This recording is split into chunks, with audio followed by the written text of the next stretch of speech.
안녕하세요. 이번 학기 제가 담당하는 과목은 가톨릭 서간.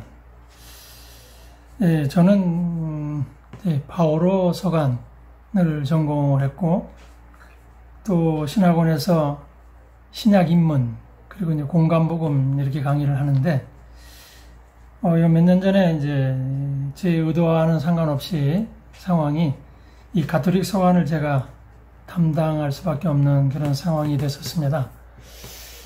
이 공간복음, 요한복음, 또 바오로 서간은 이제 평소에도 자주 이제 연구를 하고, 또 거기에 관한 여러 가지 문헌들, 주석서들 이런 것들을 대체적으로 다 가지고 있는데, 이 가톨릭 서간은 제가 특별히 자주 대하는 그런 서간들은 아닙니다. 그래도 저도 이제 공부하면서 한 학기 이렇게 좋은 시간 보냈으면 좋겠습니다. 참고할 만한 서적이 이렇게 많지를 않습니다. 그래서 여기 제가 5권을 이렇게 소개를 했는데, 이번 학기에 아무래도 지금은 이제 사장이 됐지만 200주년 신약성서 주석서가 이제 전권이 나왔죠. 신약성서. 지금은 이제 성경을 다시 번역을 했기 때문에 200주년 신약성서가 사장이 됐고, 또 따라서 이제 주석서도 지금 이제 거의 아마 나오지 않는다는 이렇게 생각이 들지만, 이번 학기에 천주교회 200주년 신약성서 12권, 야고보서, 베드로 전후서, 유다서, 진 토마스 신부님, 또 장 엘마로 신부님이 이제 번역을 하고 주석을 단 이 분도 출판사에서 나온 이 책입니다. 이 책이 이제 교재가 되겠고요.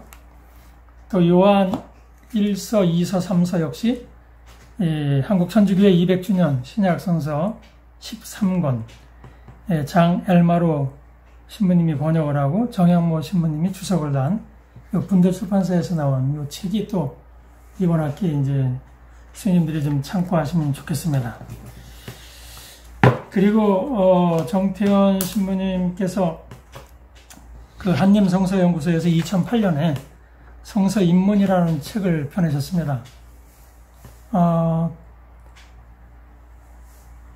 이 성서 입문에 가톨릭 서간 7권이 간략하게 소개가 되어 있으니까 성서 입문 좀 참고하시면 좋겠고요. 그 다음에 이제 영어로 된 책이 있는데, 제가 한 2서너 권은 가지고 있는데, 그 중에서 이 R.P. 마틴이라고, LA에 가면은 이제 풀러신 학교라고 있는데, 그 풀러신 학교의 교수셨습니다. 지금도 이제 교수로 계시는지, 월드 비블리컬 코멘터리 시리즈 중에서 48권, 이게 제임스 야고보서 주석입니다. 이 책을 이제 하나 추천하고 싶고, 그 다음에 여기 기록은 안 했지만은, 다글러스 무라고 하는 사람이 좀 보수적인 사람이죠. 개신교. The Letter of James라고 하는 야고보서라고 하는 책을 펴냈는데, 별로 이렇게 추천하고 싶은 책은 아닙니다. 너무 보수적이 돼서 입장이 많이 다른 면이 있기 때문에 그냥 참고로 그냥 말씀을 드립니다. 그리고 아무래도 이제 독일어로 된 책 중에서는 제가 가지고 있는 책이 프란츠 무스너라고, 지금 아마 돌아가셨겠죠. 예전에 트리오 또 레겐스부르 교수를 역임하셨던 분인데, 이분이 데어 야코부스 브리프라고 하는 야고보서라고 하는 주석서를 이제 1981년에 이제 헤로드 출판사에서 나온 겁니다. 이 책은 개신교 한국신학연구소 거기에서 펴낸 이제 국제성서 주석 시리즈가 있습니다. 그 가운데 이제 윤선아라고 하는 분이 1987년에 이제 번역을 했습니다. 이 책 굳이 번역된 그 주석서를 사실 필요는 없고, 제가 이제 야고보서를 1장부터 5장까지 상세하게 이제 주석을 할 텐데요.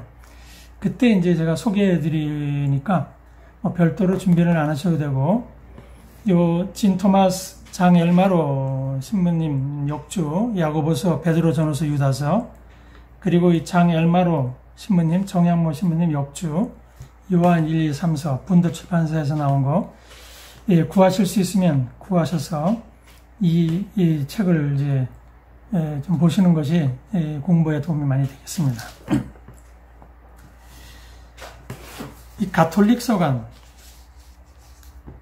이 가톨릭이라고 하는 말도 성경에는 이제 없는 말이죠. 천주교라는 말도 이제 성경에 없는 말이고, 이 안티오키아, 그 시리아 안티오키아죠. 시리아 안티오키아의 주교로 계셨던 이나시우스 성인이 계십니다. 이분이 이제 110년경에 로마로 끌려가셔서 콜로세움에서 맹수에 찍혀 순교하신 위대한 순교자 주교님이셨죠. 이분이 로마로 압송되면서 6교회, 그리고 스미르나라의 이제 지금은 이즈미르라고 하는 터키의 스미르나에 주교셨던 폴리카르푸스에게 편지를 써보냈습니다. 그러니까 7통의 편지가 남아있는 거죠. 그 가운데 이제 스미르나서 8장 2절에 교회 사상 처음으로 이 이나시우스 성인께서 가톨릭 교회라는 표현을 사용합니다. 헤 가톨리케 에클레시아, 이제 우리는 가톨릭이다. 이런 이제 표현을 처음으로 사용을 하셨습니다. 그러니까 보편적이다. 이제 좀 폭이 넓다. 옹졸하지 않다. 이런 이제 의미를 지닌 아주 좋은 말이죠. 그러니까 우리가 이런 참 좋은 이런 가톨릭이라고 하는 이름을 가지고 있다고 하는 것은 이제 참 다행이라고 생각을 합니다. 야고보서, 베드로 1서, 2서, 요한 1, 2, 3서, 유다서, 이렇게 이제 7권을 가톨릭 서간이다. 아마 이제 바오로의 이름으로 전해지는 서간이 이제 13개가 있죠? 그 중에 이제 뭐 친히 쓴 편지는 7개고, 차명으로 쓴 편지는 6개다. 이렇게 이제 알려져 있는데, 그거와 이제 구분을 하기 위해서 아마 7개의 이 서간들을 가톨릭 서간으로 이제 부른 것 같습니다. 그러니까 무슨 문체나 어떤 사상, 교리, 유사성 때문에 이 7권을 가톨릭 서간으로 분류한 것이 아니라 단순히 아마 바오로 서간과의 구분 때문에 가톨릭 서간으로 불리지 않았나 그렇게 생각을 합니다. 이 7개의 서간이 이제 가톨릭 서간으로 불리게 된 것은 이제 4세기부터 이 185년경에 이제 알렉산드리아의 그리스도교 가정에서 태어난 그 오리게네스라고 하는 사람이 있습니다. 이분은 베드로 1서, 요한 1서, 그리고 유다서를 이제 가톨릭 서간으로 분류를 했습니다. 그러다 그 후에 교회사가 에우세비우스, 그리고 우리가 잘 아는 예로니무스 성인이 7권 모두를 가톨릭 서간으로 확장을 시켰습니다. 그리고 지금 보면 맨 뒤에 히브리서 다음에 이제 야고보서, 또 베드로 1, 2서, 요한 1, 2, 3서, 그리고 유다서 이렇게 이제 순서로 나오는데 처음부터 이 경전에서 지금과 같은 순서로 배치된 것은 아닙니다. 내년 이제 1학기 때 제가 이제 개론 공부할 때 이 방법론을 공부하게 되는데 그때 이 사본학 원전 비평을 이제 공부하게 됩니다. 그 바티칸 사본, 신화의 사본은 이 7개의 서간을 사도행전 뒤에다가 배치를 했습니다. 그러다가 예로니무스 성인 이후 지금처럼 이제 바오로 서간 뒤 그리고 요한 목시록 앞에다가 자리를 한 겁니다. 또 7개 서간이 언제나 같은 순서로 자리 잡은 것도 아니었습니다. 종종 베드로 1, 2서가 먼저 나오기도 했던 겁니다.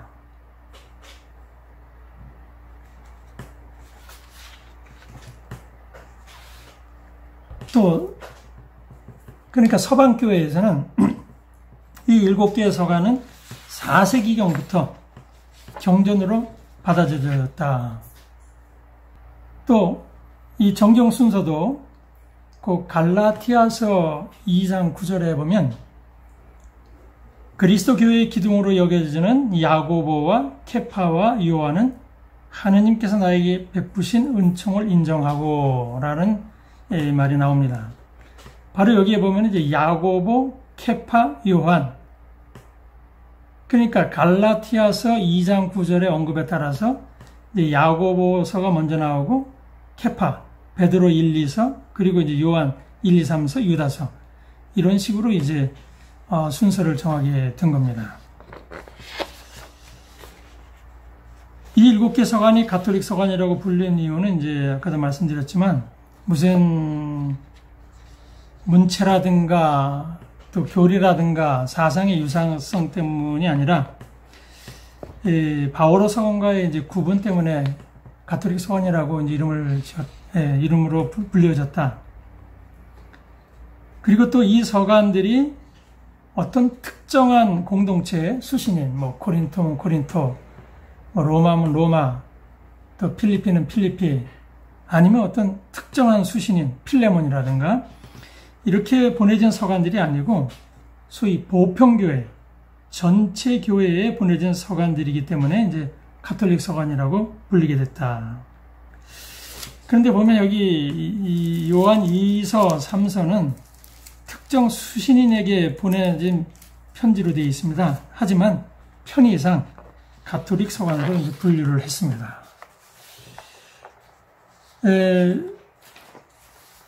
제가 이 가톨릭 서간 7권을 이제 다 다룰 수는 없고, 이 야고보서는 이제 처음부터 끝까지 이제 수석을 할 겁니다. 그래서 우선 이렇게 동영상 강의를 하는 동안 그 요한 1서, 2서, 3서에 나타난 그 소위 2단 사상 중에 하나, 영지주의라고 하는 것이 있는데, 그 부분을 좀 다루고, 그리고 이제 베드로 1서, 2서, 유다서는 소위 개론만, 전체적인 그 개론만 다루고, 그리고 나서 이제 야고보서는 1장부터 5장까지 상세하게 이제 풀이를 하도록 하겠습니다. 자, 요한 1서, 2서, 3서, 가톨릭 서간으로 이제 불리지만, 사실은 더 정확히는 요한계문헌이죠.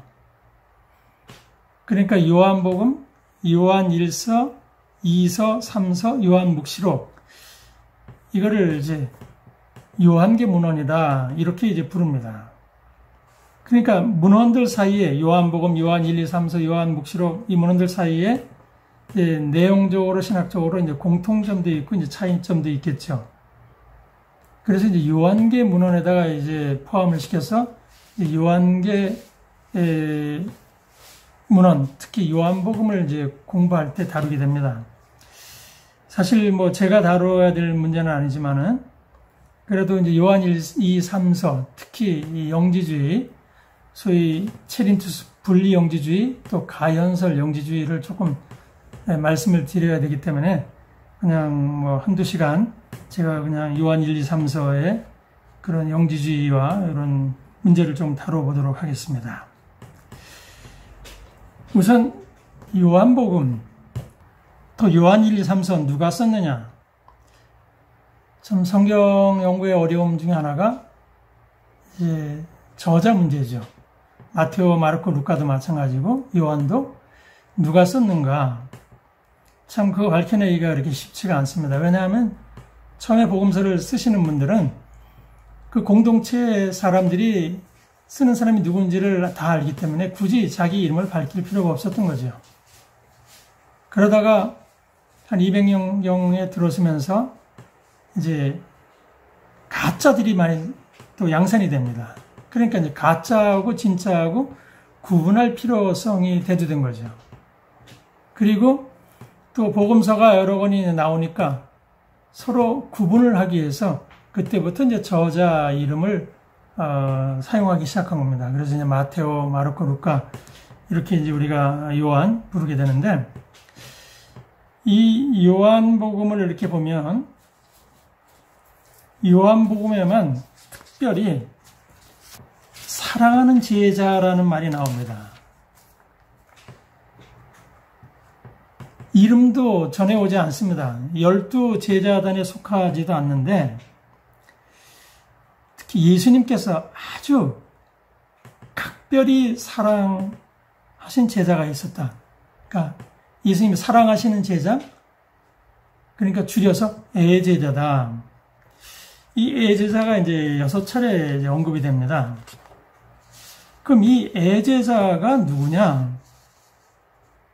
또 애제자는 요한복음에 보면 이제 13장 이후부터 이렇게 6번 나오는데 꼭 베드로와 함께 나옵니다.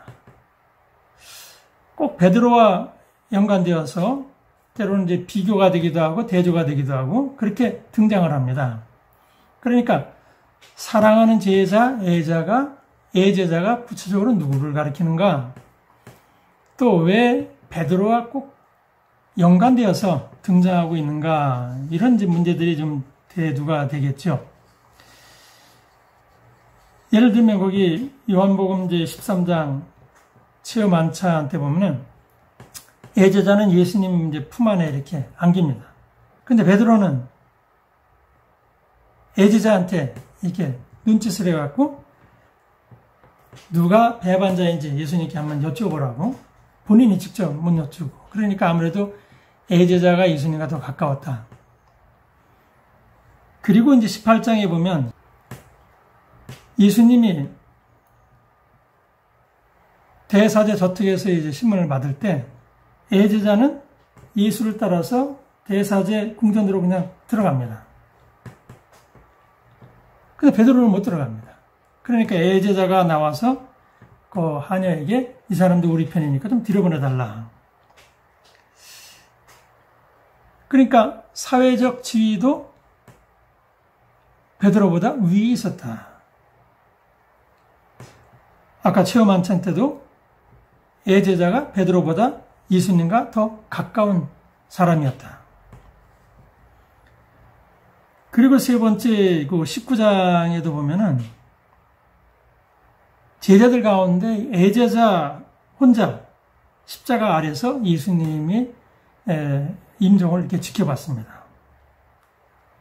반면에 베드로는 대사제 궁전에서 예수님을 3번 배반하고 도망을 갔죠. 그리고 20장에 보면은 부활절 일요일 새벽에 무덤으로 이제 2 제자가 달려가지 않습니까? 그런데 그때 보면 동시에 달려가는데 애제자가 베드로보다 먼저 무덤에 다다랐다. 그러니까 이제 애제자가 베드로보다도 체력이 더 좋은지 하여튼 달리기를 더 잘하는지 하여튼 애제자가 베드로보다는 위다. 그리고 베드로를 포함해서 다른 제자들은 예수님이 죽은 자들 가운데 다시 살아나야만 한다는 성경 말씀을 잘 못 깨달았습니다. 하지만 애제자는 부활하신 예수님을 정확하게 알아봅니다. 그리고 그 마지막으로는 21장에 보면 예수님께서 베드로에게 이제 순교를 예언하셨는데 그때 베드로가 지금 기분이 나빴던지 애제자의 운명에 관해서 예수께 여쭙니다. 그때 이제 너나 잘해라. 남 상관하지 말고 이런 이제 핀잔을 예수님한테 핀잔을 들었다는 그런 내용이 나옵니다. 그러니까 애제자가 예수님이 각별히 사랑하는 제자이면 틀림이 없고, 그런데 이름도 없고 뭐 전혀 없죠. 그냥 예수님이 각별히 사랑하던 제자다.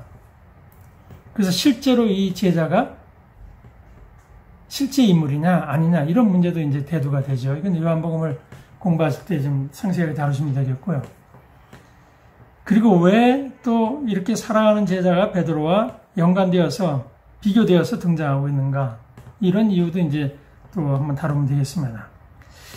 그래서 그냥 간단하게 보면 여러 가지 설이 있었죠, 그동안에. 가장 정통한 설은 제베데오의 아들 사도 요한이다. 지금도 뭐 이게 요한과 애제자는 동일 인물이다. 이렇게 이제 우리 교회는 받아들이고 있습니다. 또 바르나바의 사촌격인 요한 마르코, 이 사람이 사랑하는 제자다. 또 요한복음 14장 22절에 보면 이스카리옷 유다가 아닌 다른 유다라는 말이 나옵니다. 바로 이 사람이 애제자다. 그러니까 예수님, 마르코복음 6장 3절에 보면 예수님의 아우, 뭐 친동생인지 사촌인지 하여튼 야고보, 요세, 유다, 시몬 네 사람이 나오지 않습니까? 그중 한 사람인 유다다. 이 사람이 곧 사랑하는 제자다. 이런 이제 설도 있었습니다. 그리고 이제 실제 인물은 아니고 이상적인, 상징적인 제자다. 이렇게 이제 주장하는 사람도 있습니다. 예. 하지만 뭐 요한복음을 연구하는 데는 뭐 그렇게 중요한 문제는 아니라고 보고요. 어쨌든 요 애제자를 중심으로 그 학파가 있었다. 고대 지중해권에서 활동하던 모든 학파는 그 창시자가 있거든요. 뭐 스토아 학파의 창시자는 제논이다라든가 아카데미 학파는 이제 플라톤이겠죠. 바로 이 요한 학파, 그러니까 학파가 형성이 됐는데 요한 학파의 창시자는 애제자다. 바로 이 애제자의 제자들이 많이 있었는데 그 애제자의 제자가 요한복음을 썼고 20장까지, 그리고 또 다른 제자가 요한복음 21장을 또 썼다. 그리고 또 다른 제자가 이제 요한 서간을 썼다. 이렇게 이제 지금 전해지고 있습니다. 이러한 문제는 요한복음을 이제 공부하실 때 그때 좀 상세하게 이제 공부를 하시면 좋겠습니다. 자, 저는 요한 1, 2, 3서, 특히 요한 1서를 이해하는데 가장 중요한 것은 그 요한 1서에 나오는 세 가지 이단, 오류, 이것을 이제 중요합니다. 바로 이제 그 내용이 그 정양월 신부님이 주석을 한 요한 1, 2, 3서에 이게 자세하게 들어 있으니까 이 책을 좀 참고해 주시면 좋겠습니다. 예, 저는 간단하게 그 영지주의, 영지주의에 대해서 이제 좀 살펴보려고 합니다. 영지, 영적인 지혜다. 영적인 지식이다. 영적인 지식이죠, 영지. 참, 우리가 요즘 잘 사용하지 않는 이런 이제 용어지요. 영지주의다. 티모테오 1서 6장 20절에 보면 이런 말이 나오죠. 티모테오, 그대가 맡은 것을 잘 지키십시오. 사이비 지식에 속된 망언과 반론들을 멀리 하십시오. 그러니까 2세기경의 그리스도인들 사이에 사이비 지식이라는 말로 알려진 이단이 나타났다. 티모테오 1서 6장 20절을 보면 그렇죠? 바로 이 이단을 오늘날 학자들은 영지주의라고 부른다. 영지, 그노시스, 뭐 인식, 지식, 뭐 깨달음, 뭐 그런 말이겠죠. 이 에페소가 이제 중요한 도시죠. 소아시아의 수도였고, 지금 뭐 글쎄 인구가 뭐 10만 좀 넘으려나요? AD 262년에 이제 에페소가 멸망을 했는데, 하여튼 유럽 문화가 이렇게 동방으로 들어가는 길목입니다. 또 동방의 문화가 유럽으로 전달되는 길목이기도 했습니다. 그러니까 다양한 문화들이 집합된 다양성의 도시다. 또 다른 다양한 문화들끼리 이렇게 종종 충돌하는 그런 도시가 에페소입니다. 그러니까 우리가 지금 요한계 문헌의 주 무대는 에페소다. 그렇게 이제 알려져 있지 않습니까? 그러니까 지금 에페소 그리스도인들, 다양성의 도시, 다양한 문화들이 충돌하는 도시에서 그리스도 신앙을 전하기가 쉽지 않았을 겁니다. 그런 과정에서 그리스도인들은 예수님, 하느님이 사람이 되셨다. 말씀이 육신이 되셨다. 육화. 이걸 어떻게 설명해야 되는가? 좀 많이 이제 고민을 했을 겁니다. 어쨌든 하느님은 하느님이고 인간은 인간인데 하느님이 인간이 되셨다. 그때 그 에페소에 만연되어 있던 사상 가운데 하나가, 사조 하나가 영지주의였다. 그래서 이 영지주의 이 체계를 가지고 하느님이 인간이 되셨다. 이것을 설명하면 좋겠다 하는 이런 생각을 했던 겁니다. 그럼 영지주의 신화는 어떤 건가? 영지주의도 뭐 또 제가 다뤄야 할 문제는 아닌데 이것도 이제 요한복음에서 이제 공부하시면 되고 혹시 이제 교부학 공부를 하시게 되는데 그 하성수 박사님이 이제 이 분야에는 아주 전문가시죠. 그때 좀 배우시면 좋겠습니다. 저는 그냥 간략한 그 체계를 좀 말씀을 좀 드리겠습니다. 이제 하늘이 있고 땅이 있죠. 신의 세계고 인간의 세계고. 그럼 하느님의 세계는 질서고 인간의 세상은 무질서하죠.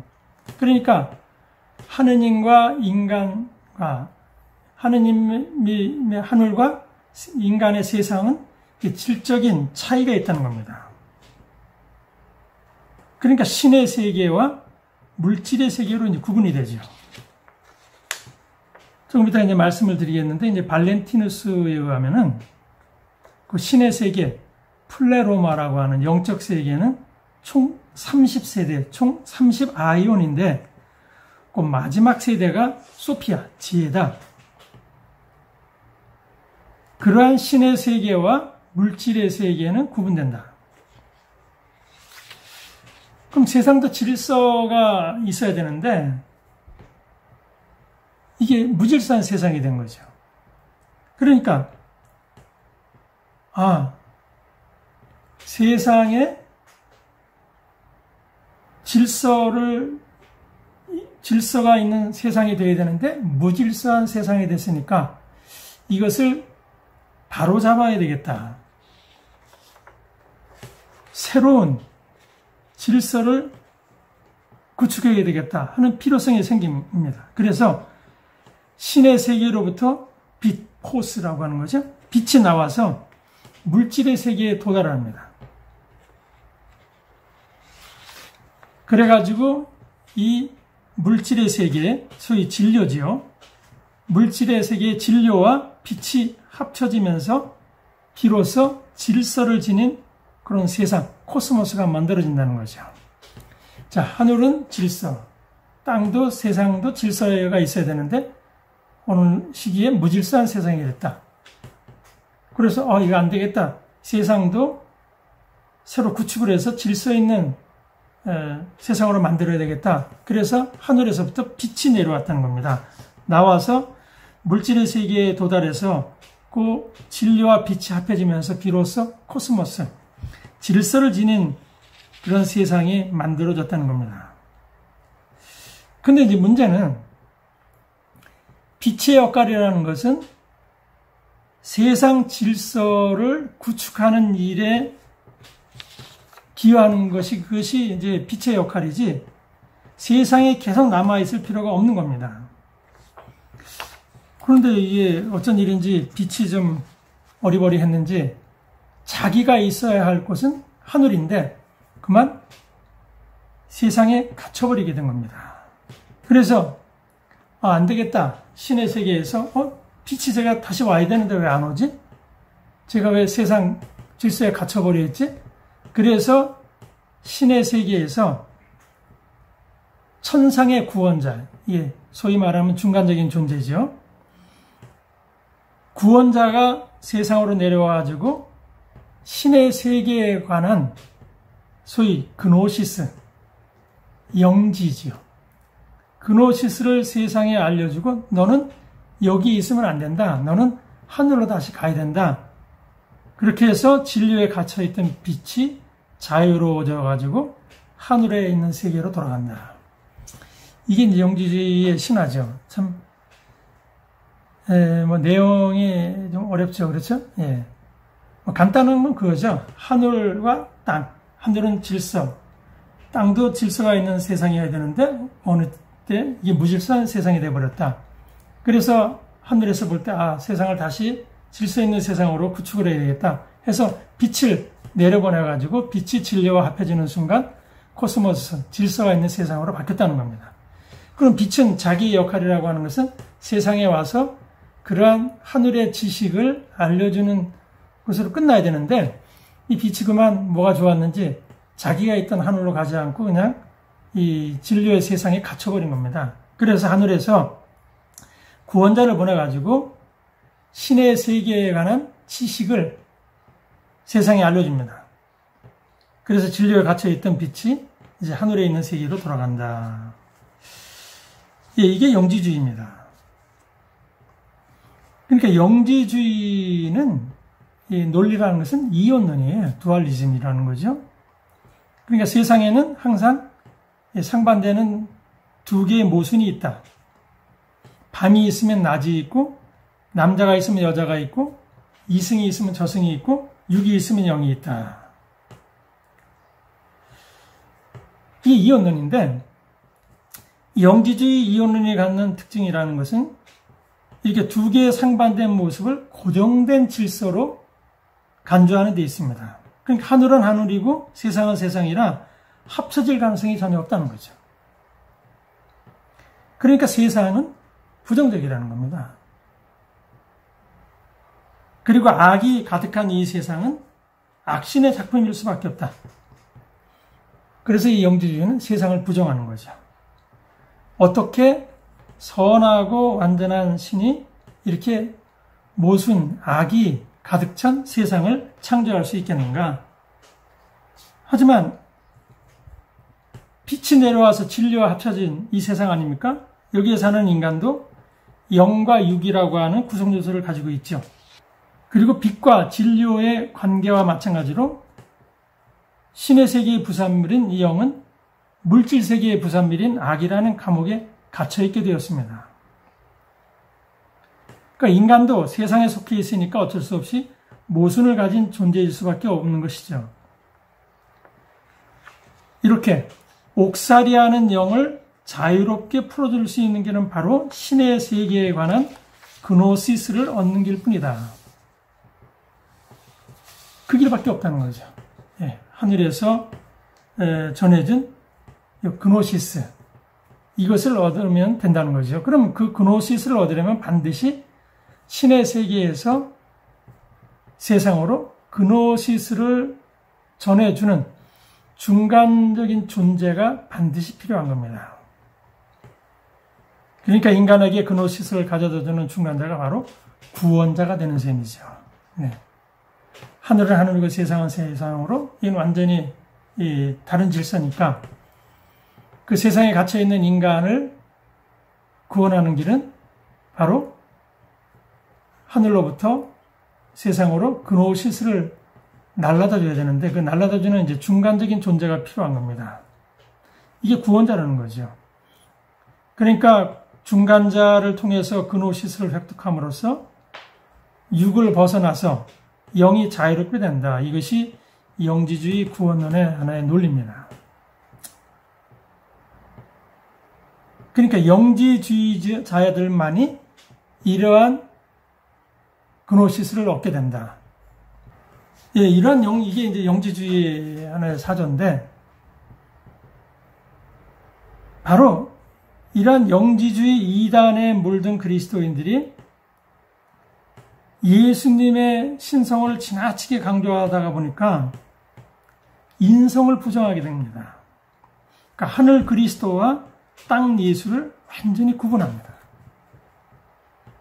이게 이제 요한 1, 2, 3서, 특히 요한 1서에 이제 아주 참 강하게 이제 드러나 있는 이단 사상이죠.